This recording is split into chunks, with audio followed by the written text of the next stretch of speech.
Amados irmãos, queridos amigos visitantes, os que estão aqui e os que nos acompanham em casa pelo milagre da internet, a graça e a paz que o Senhor nosso Deus e Pai, em sua infinita misericórdia e graça, por meio de Jesus Cristo nosso Senhor, leve no poder do Espírito Santo a todos os corações o conforto, o alento, a força para continuar e a esperança viva naquele que vive e por isso mesmo nos fará sempre viver. Eu vos convido a abrirdes a vossa Bíblia na primeira carta do apóstolo São Paulo a Timóteo, no capítulo 1, no verso 15. É precioso observar a estrutura gramatical desse verso 15. O Espírito Santo orientou o apóstolo Paulo de tal maneira que ele faz um prelúdio, um preâmbulo, para em seguida, após os 2 pontos, fazer 3 afirmações. E nessas 3 afirmações está baseada a mensagem de Deus para o nosso coração. Eu quero compartilhar com a igreja a leitura deste versículo da seguinte forma. Eu lerei até os 2 pontos da introdução apostólica. E depois, os irmãos pausadamente lerão as 3 verdades que ele enuncia aí. Há 3 verdades claras sobre as quais nós meditaremos com o favor do Santo Espírito de Deus.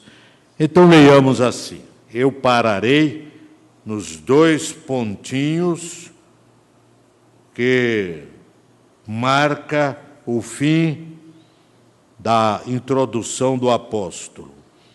Ele diz: fiel é a palavra e digna de toda aceitação.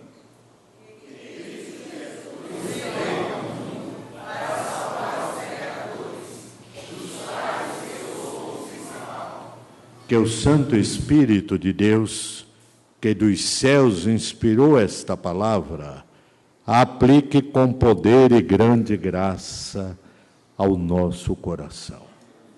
Oremos. Ó Deus bendito, nosso adorável Senhor e nosso Pai celeste, com a alma em festa, o coração embandeirado, nós nos apresentamos ante a Tua face augusta, porque Jesus é o nosso mediador e nos garante esta entrada. Obrigado por isso. E agora, Senhor, que lemos uma porção da Tua palavra, rogamos-te que no poder do Teu Espírito Santo nos fales claramente ao coração. Fala, Deus, meu Senhor. Toca-nos com o fogo do altar. Fala, Deus, meu Senhor. Eis-nos prontos ao teu mandar, em nome e para a glória de Jesus. Amém. 3 verdades norteadoras. A mentira desnorteia confunde e tumultua. Mas a verdade orienta, norteia e direciona com segurança. O que o Espírito de Deus inspirou ao apóstolo Paulo nesta expressão tríplice é algo de extraordinária valia. O apóstolo diz: esta palavra é fiel, ela veio de Deus, é digna de toda a aceitação. E que palavra é esta? É uma palavra tríplice. Primeira, Cristo Jesus veio a este mundo. Essa é uma palavra fiel. É digna de toda aceitação. Segunda, para salvar os pecadores. Terceira, dos quais eu sou o principal dos pecadores. Meus irmãos, o tema é este: 3 verdades norteadoras. A humanidade em todos os tempos sempre necessitou de orientação segura, de verdades permanentes para guiá-la e orientá-la em sua caminhada. A verdade, como disse, orienta, direciona em qualquer aspecto, seja a verdade científica, filosófica ou teológica, como que nós estamos examinando agora. A primeira verdade que o Espírito Santo deu ao apóstolo Paulo e, por via de consequência, a todos nós, é a verdade histórica. Cristo veio a este mundo. Esta é uma verdade histórica. Jesus não é uma figura lendária, hipotética, criação da mente humana. Não é uma figura semelhante às da mitologia grega ou romana. Jesus é uma pessoa real. Ele veio.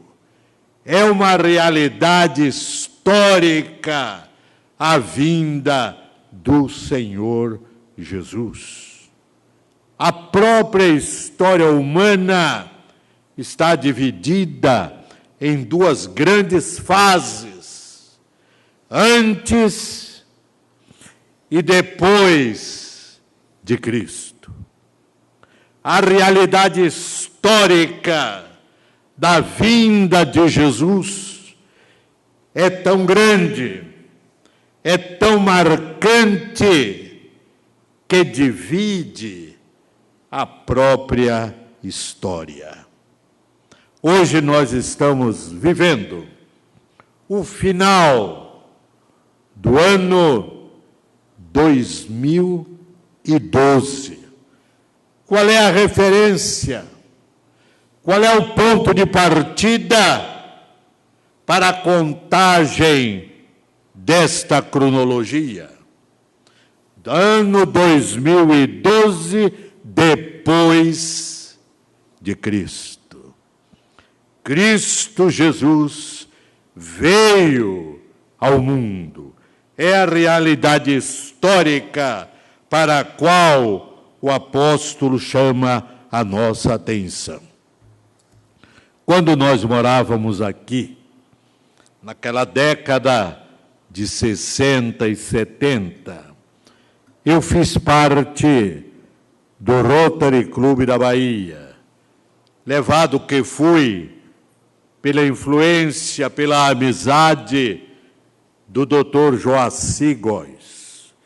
E naquele Rotary Clube nós tínhamos um grande número de amigos, de associados, inclusive um judeu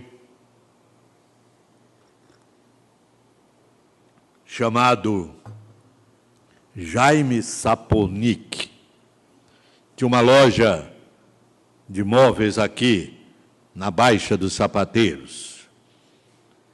E eu me aproximava muito do Jaime Saponic, porque pela graça de Deus, o Espírito do Senhor colocou no meu coração um amor muito grande pelos judeus, filhos de Abraão, herança de Israel. E eu tentava transmitir ao Jaime Saponic a mensagem de Jesus. E um dia eu fechei tanto o cerco com ele, que ele me olhou assim, sorriu e disse: Edésio, eu não posso crer nesse Jesus que você quer que eu creia. Eu não tenho nem certeza que ele existiu. Eu não tenho nem certeza que ele existiu. Infelizmente, muitos estão nessa situação. Não sabem, não creem, não admitem que um dia o espaço foi invadido pela eternidade e que os anjos em glória cantaram nas alturas dos céus de Belém Efrata. Hoje vos nasceu na cidade de Davi o Salvador, que é Cristo, o Senhor. Era a eternidade invadindo o tempo. Era Deus se fazendo homem, encarnado que fora no ventre da bendita Virgem Maria, para como homem assumir a responsabilidade dos pecados, das transgressões de toda a humanidade.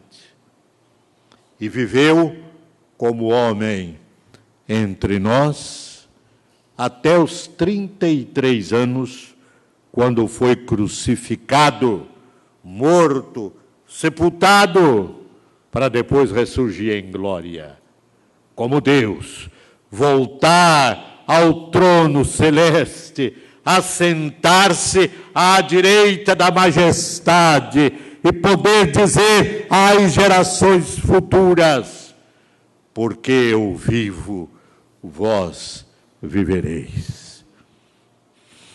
Cristo Jesus veio ao mundo. É uma realidade histórica, é uma verdade histórica que norteia o pensamento da fé e que alimenta a esperança dos que creem. No século I, ocasião em que Jesus viveu na Palestina, os judeus, como sempre, se revoltavam muito contra o domínio romano. E aquelas revoltas inquietavam o império. E numa daquelas ocasiões, o Senado romano mandou uma comissão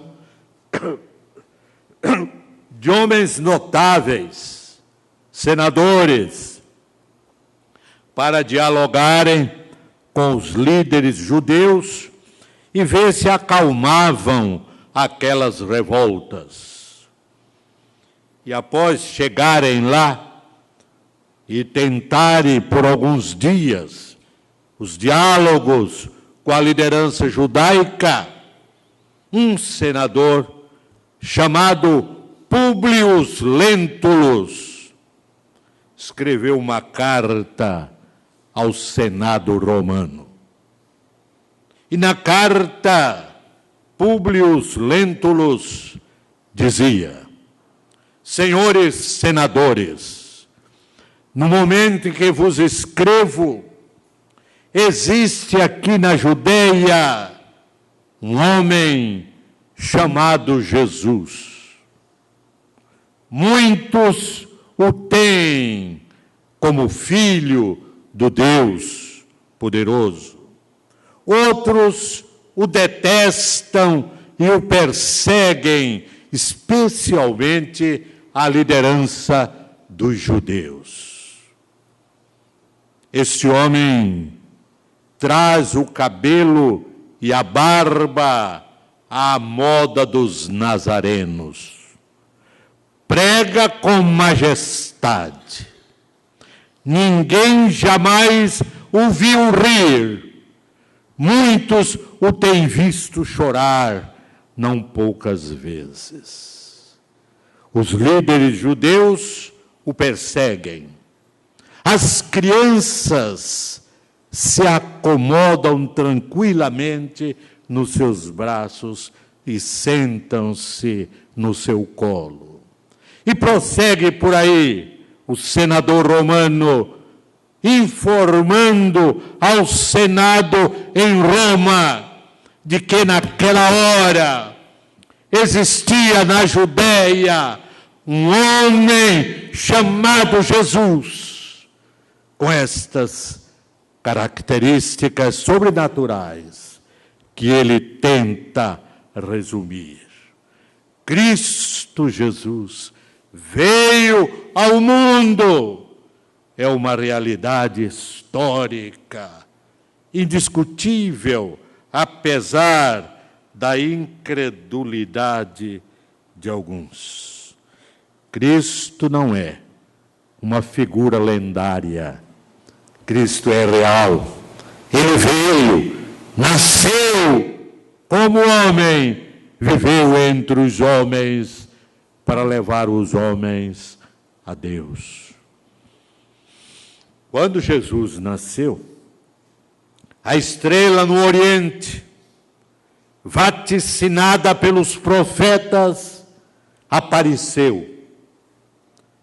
E alguns magos, sábios do Oriente, viram aquele sinal e pelas profecias convenceram-se de que havia nascido o rei dos judeus. Empreenderam viagem, vieram do remoto e distante Oriente para o Oriente Médio, foram a Jerusalém, foram ao palácio de Herodes e fizeram-lhe uma pergunta para ele, Herodes, crucial: onde está aquele que é nascido rei dos judeus? Herodes se perturbou com esta pergunta: onde está aquele? É uma realidade histórica. Ele está em algum lugar. Onde está aquele que é nascido rei dos judeus?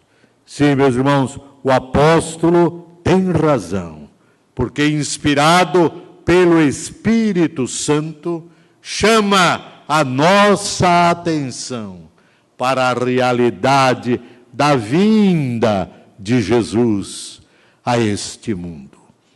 Eu disse na quarta-feira passada que nós temos, no mês de dezembro, duas datas que devem ser celebradas com muita alegria, com muito entusiasmo. A primeira data é a de hoje, segundo domingo de dezembro. Está aqui.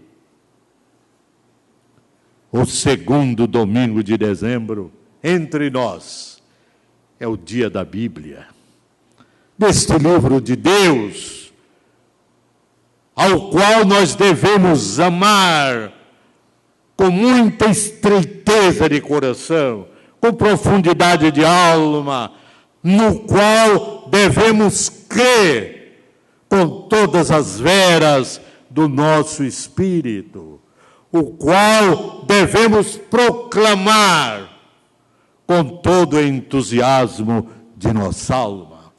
É o livro de Deus, é o livro norteador, é o livro que guia, que orienta, que consola, conforme a palavra de Coelho Neto, que está transcrita na segunda página do boletim de hoje. Sim, meus irmãos, é a verdade histórica. Cristo veio a este mundo.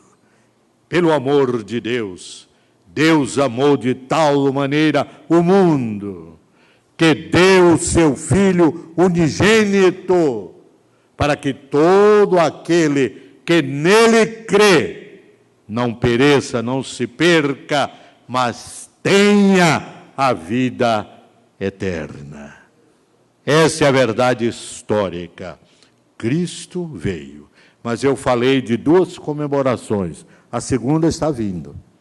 É o Natal, 25 de dezembro. Bom, mas a gente não deve comemorar o Natal, diz alguém. Não se sabe a data em que Cristo nasceu mesmo. É verdade. Mas o que é muito mais importante do que o calendário, do que a cronologia, do que a data, é o fato em si. Isso é que é importante. Cristo Jesus veio a este mundo. Não importa se 25 de dezembro, 28, 30, 15 de novembro, 8 de outubro, não importa. O que importa é que ele veio. Ele veio.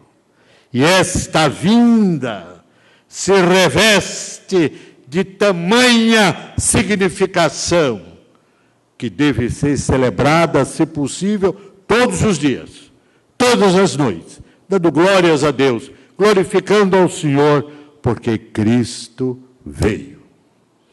Cristo Jesus veio ao mundo. Verdade histórica.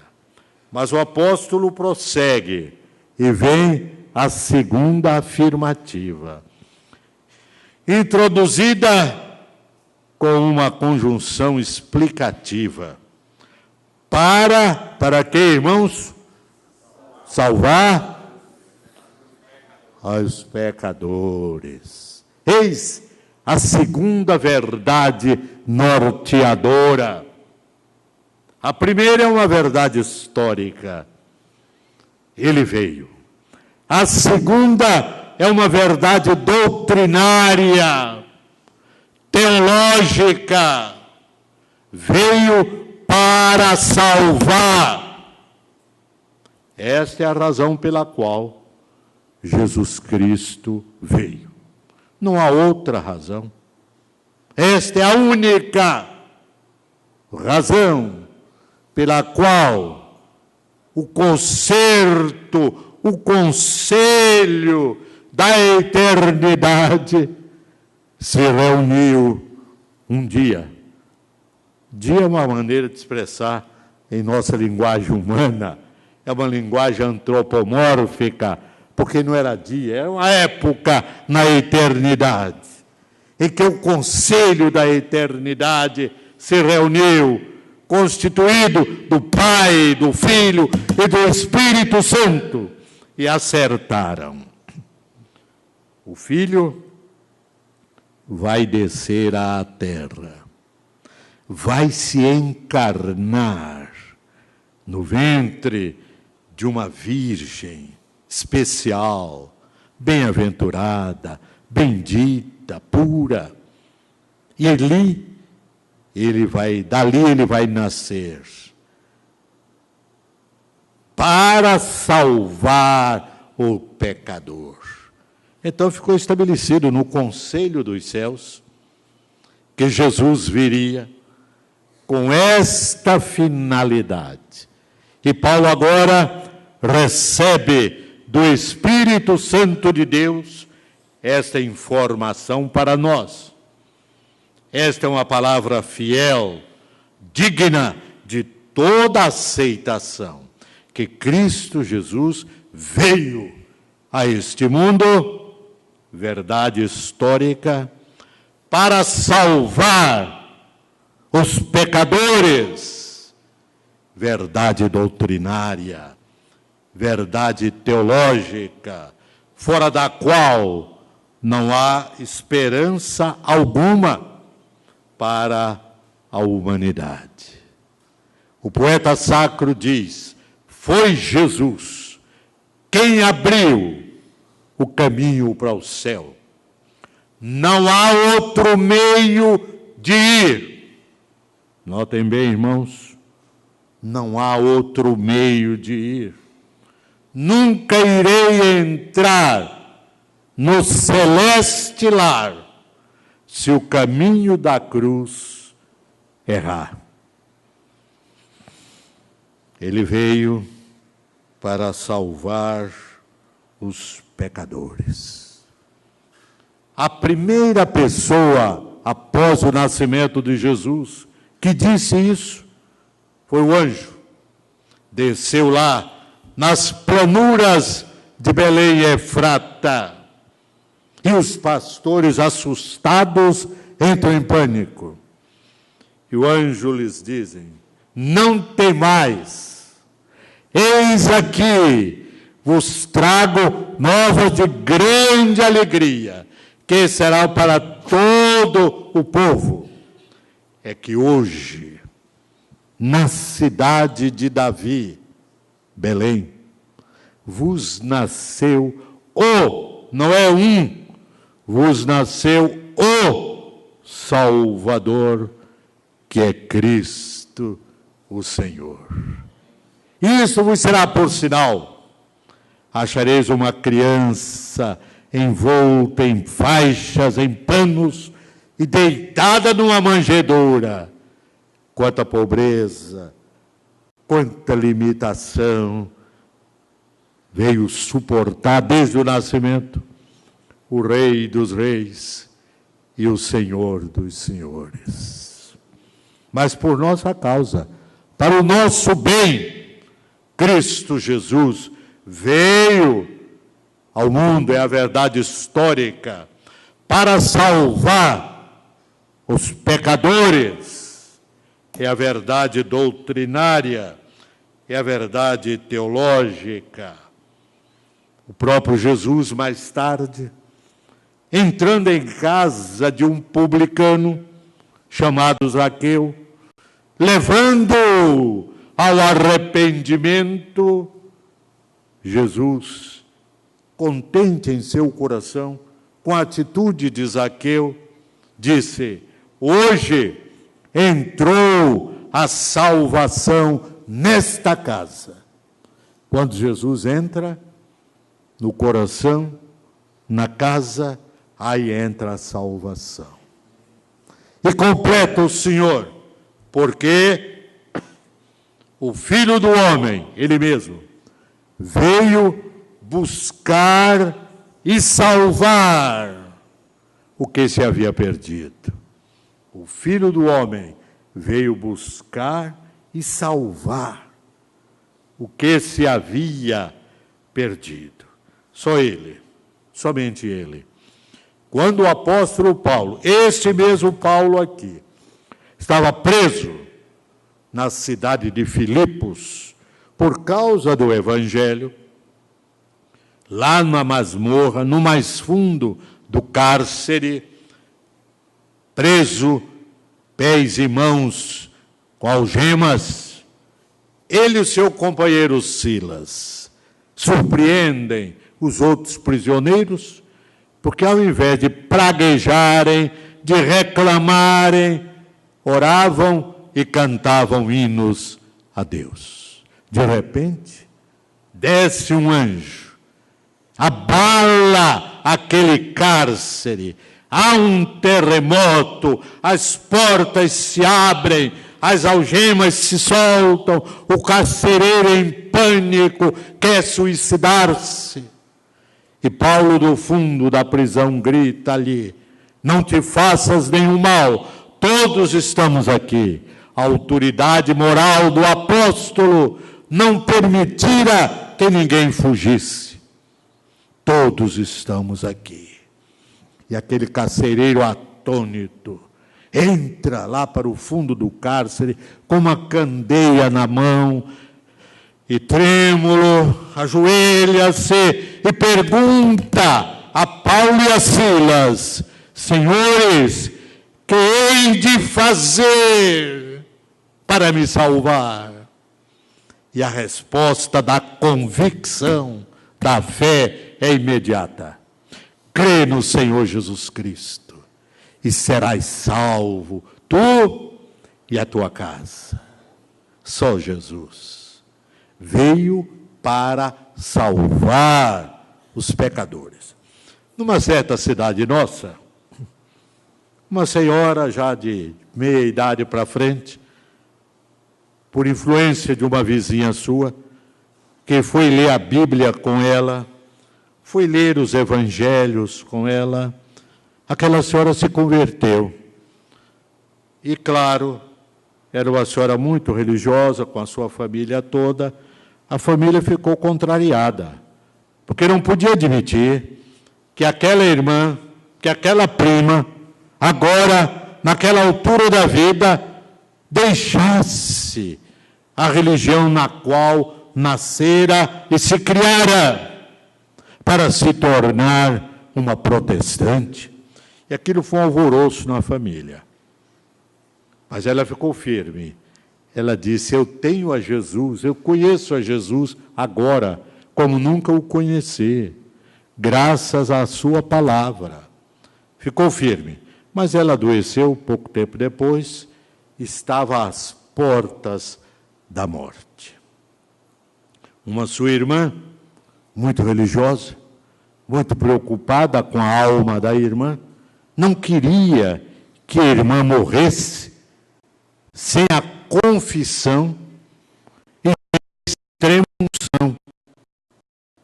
Então aquela senhora foi ao pároco, ao vigário da cidade, contou a história da irmã e pediu que ele fosse lá para ouvi-la em confissão e para perdoá-la, dando-lhe a extrema unção, porque estava chegando a hora da morte daquela senhora. E o vigário foi, muito atencioso, foi lá.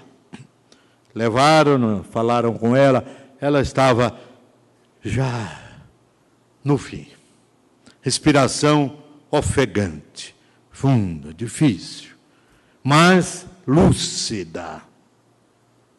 A irmã disse: olha, eu trouxe aqui o padre fulano de tal, ele vai ouvi-la em confissão, vai perdoá-la e vai lhe dar extrema unção.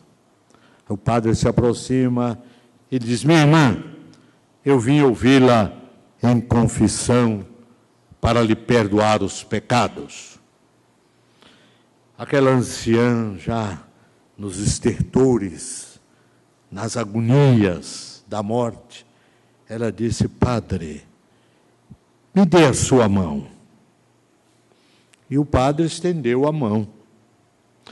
E aquela anciã pegou a mão do padre e ficou esfregando a mão dela na mão do padre, como se estivesse procurando alguma coisa naquelas mãos, de uma mão para a outra.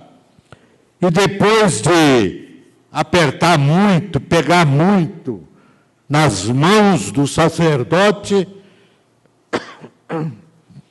aquela senhora, com dificuldade, disse: não, padre, o senhor não pode perdoar os meus pecados, porque aquele que pode perdoar os meus pecados tem as marcas da cruz nas mãos, e eu não vi, não senti essas marcas nas suas mãos.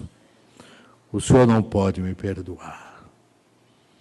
Jesus ainda hoje conserva no céu os sinais da cruz. ainda hoje estão nas mãos do Cristo glorificado as marcas da cruz. Por isso que ele disse a Tomé: vem aqui, Tomé, põe o teu dedo nos sinais, na minha mão. Põe a tua mão no meu lado ferido. Era o corpo ressurreto, glorioso de Jesus. Mas que por determinação do próprio Deus, conservava as marcas da cruz. E vai conservar, porque quando ele vier, e naquela ocasião então, Israel acuado, abandonado por todas as nações, inclusive pelos Estados Unidos, cercado pelos exércitos de todas as nações, sob o comando do anticristo, para liquidar Israel, como foi este o plano do diabo desde o começo. Nesta hora crucial, quando Israel não tiver mais com quem contar, para onde olhar, para quem apelar, cumprir-se-á o que está escrito em Mateus 24. Então verão no céu o sinal do Filho do Homem. Todo olho o verá. Vai ser um fenômeno. A televisão de Deus vai permitir que o brasileiro e o japonês do outro lado do mundo, todo mundo veja na mesma hora aquele que virá em glória. E descerá no Monte das Oliveiras, e aquele monte se fenderá em duas partes, quando seus pés tocar ali, e irá à planície do Armagedon, e se confrontará ali com o anticristo e com todos os exércitos, segundo o profeta Zacarias e o apóstolo Paulo em 2 Tessalonicenses. E ali, o Rei dos Reis, o Senhor dos Senhores, destruirá o iníquo, o anticristo, com o sopro da sua boca. Acabou. E nesta hora, Deus mandará o Espírito de graça.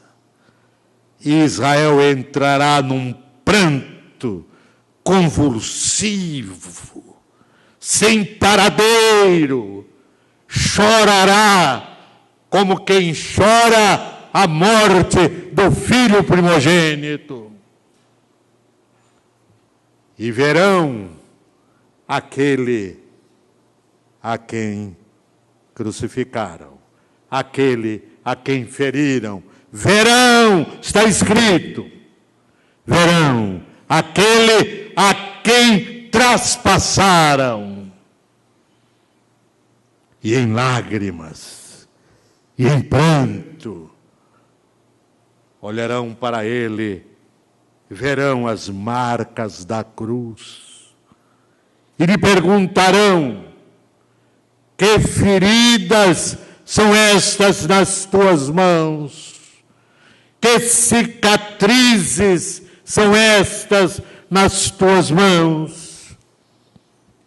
E ele responderá: estas são as feridas com que fui ferido na casa dos meus amigos.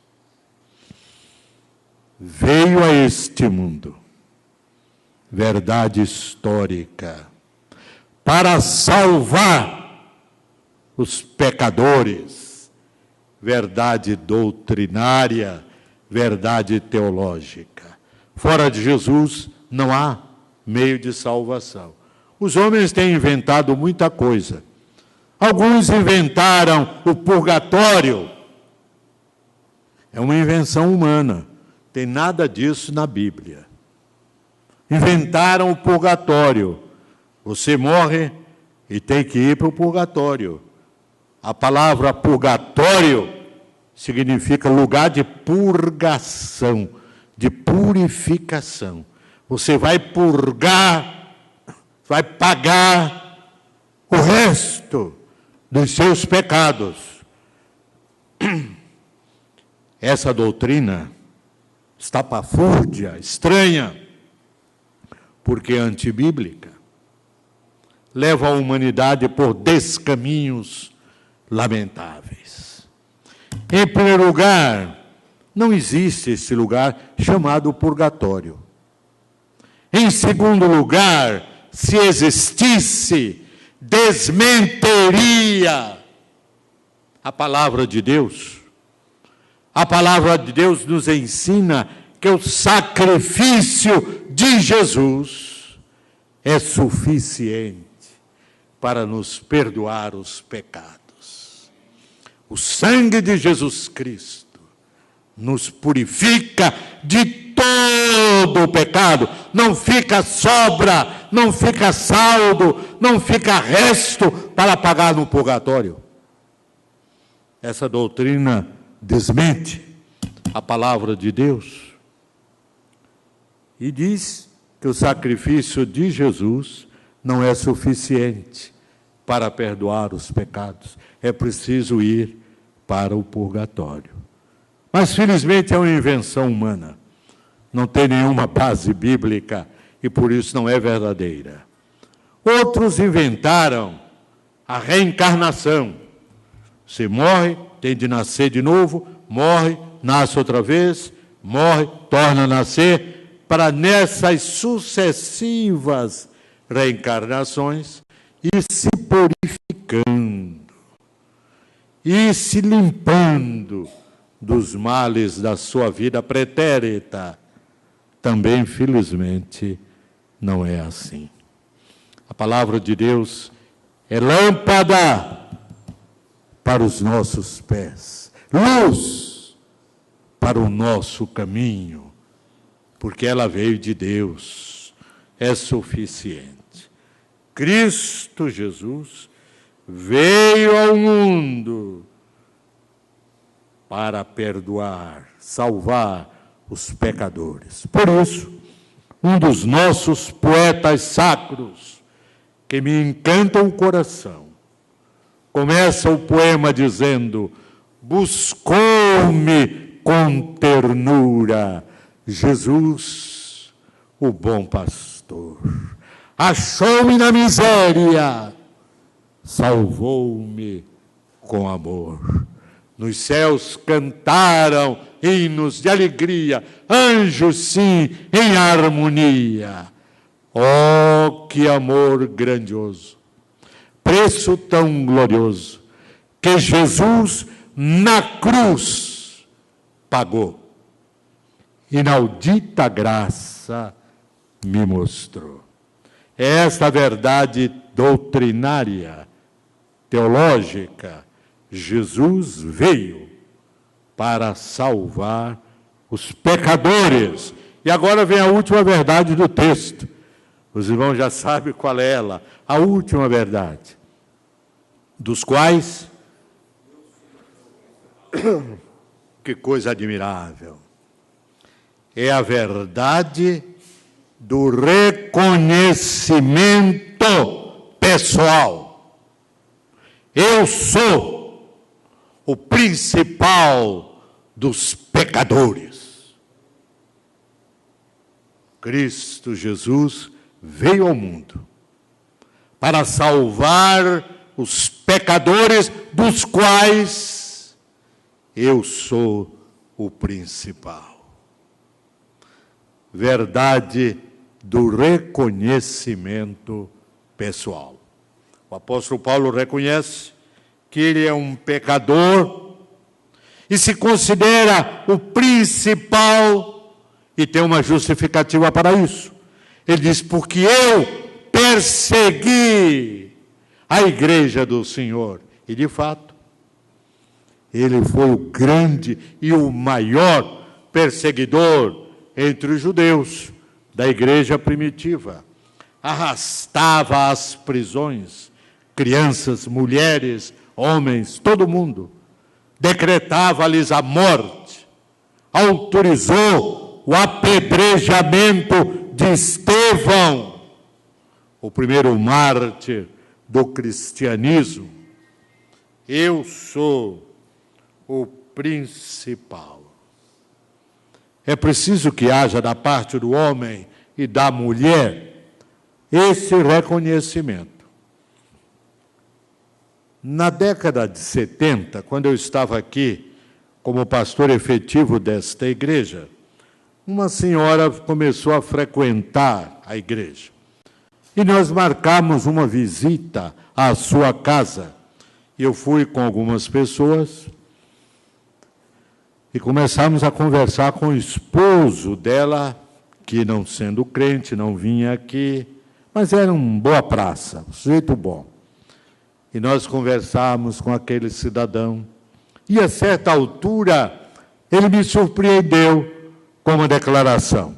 Esse pastor, a minha esposa está indo lá à sua igreja, dizendo que precisa do evangelho, mas, pastor, eu, por exemplo, não me sinto assim tão pecador, não. E ele começou a se justificar. Eu não me sinto tão pecador, como que diz, eu não preciso, eu sou bonzinho, eu não faço isso, eu não faço aquilo, mas também não disse o que é que fazia de positivo. Só disse do negativo, eu não faço isso, não faço aquilo.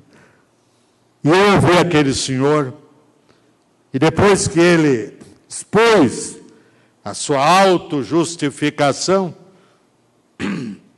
eu abri a palavra de Deus e disse, fulano, ele era mais novo do que eu, e eu tomei a ousadia de intimidade. Fulano, você acredita no apóstolo Paulo? Você acredita? Muito bom, foi bom. Olha o que ele diz, aí lá em Romanos, todos pecaram e carecem da glória de Deus. Olha aqui, você está no meio desse todos. Todos, você está aqui. Todos pecaram.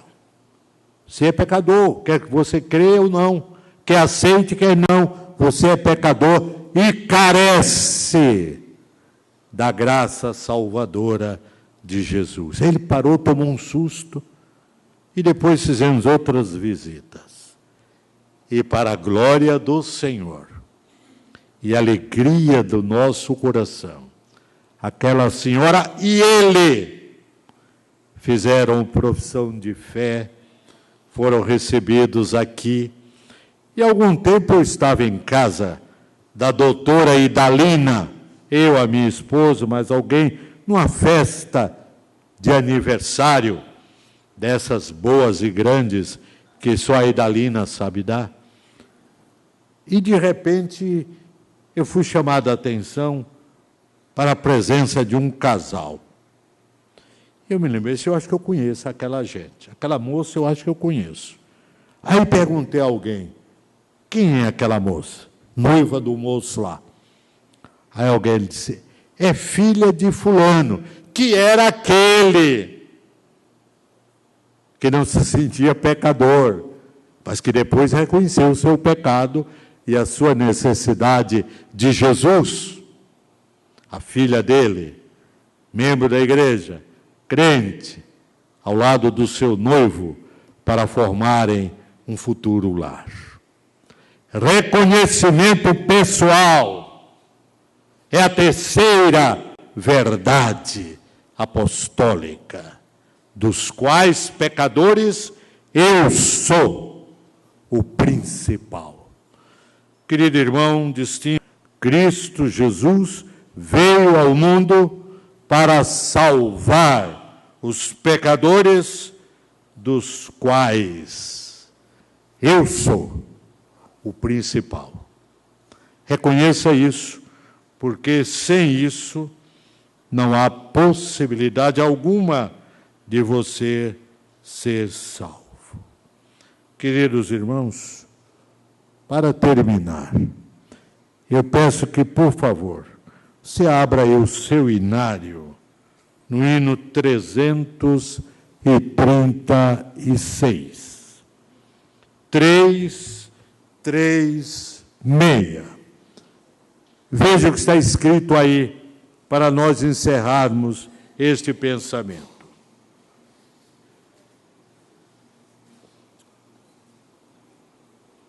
Todos acharam? Podemos lê-lo? Nelsa, você que é a nossa regente, reja a igreja agora na leitura deste hino. 336.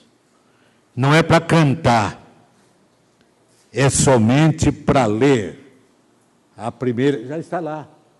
Eu nem me percebi disso. Eu prefiro ler lá. Obrigado, meu irmão. Eu havia pedido ao meu presbítero a gentileza de localizar o hino.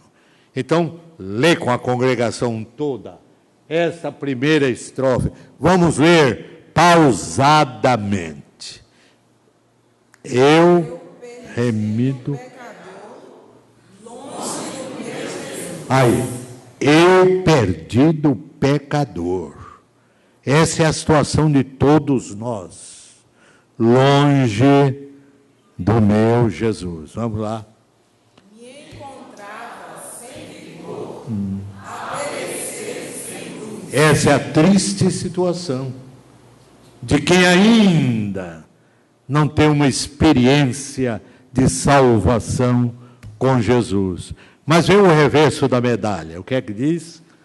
Meu estado, Cristo, isso, dando-me sua mão, salvado, conseguiu da perdição. Ah, que coisa maravilhosa.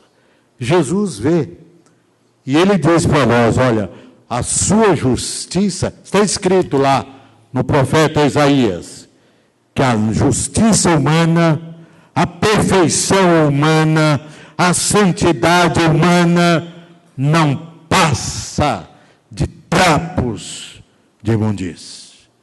A nossa perfeição, colocada à luz da perfeição divina, é nada. É preciso que aconteça isso, que Jesus nos veja como nós somos e nos estenda a sua mão e nos salve. Tem estribilho aí, minha regente? Leiamos o estribilho. Cristo me amou e me livrou. O seu imenso amor me transformou. Foi seu poder, o seu querer.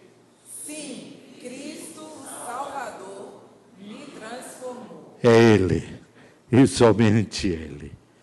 Que Ele nos abençoe sempre e nos ajude. Amém. Obrigado, Nelson.